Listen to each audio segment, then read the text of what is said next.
చాలా మందికి సంతోషము దేవునికి బిడ్డలారా ఆనందము లోకములో దొరుకుతుంది అనుకుంటారు, లేకపోతే పాపములో దొరుకుతుంది అనుకుంటారు, లేకపోతే ఈయన దేవునికి బిడ్డలారా ఇక డబ్బులో, ధనములో, ధాన్యములో, ఆస్తిలో, ఐశ్వర్యములో, టీవీ దగ్గర, సినిమా దగ్గర, లేకపోతే ఇక రకరకాల చోట్ల సంతోషము దొరుకుతుంది అనుకుంటారు.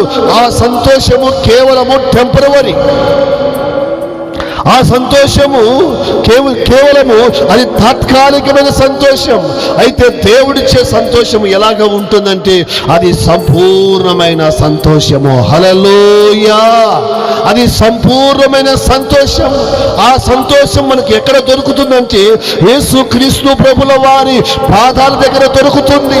యేసుక్రీస్తు ప్రభుల వారి సన్నిధి ఎక్కడ అంటే నువ్వు ఎక్కడైతే మోకరిస్తావో అక్కడే దేవుని సన్నిధి.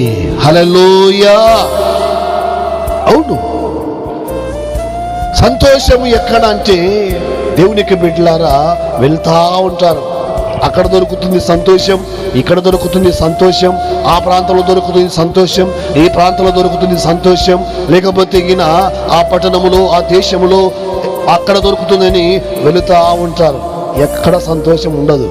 నువ్వు ఎక్కడైతే మోకరిస్తావో అక్కడే నీవు సంతోషభరితుడవై దేవుని సంతోషాన్ని, దేవుని సమాధానములు, దేవుని ఆనందాన్ని, దేవుని యొక్క ఆశీర్వాదములు, దేవుని యొక్క దీవెనలు నీవు పొందుకుంటావు. హల్లెలూయా!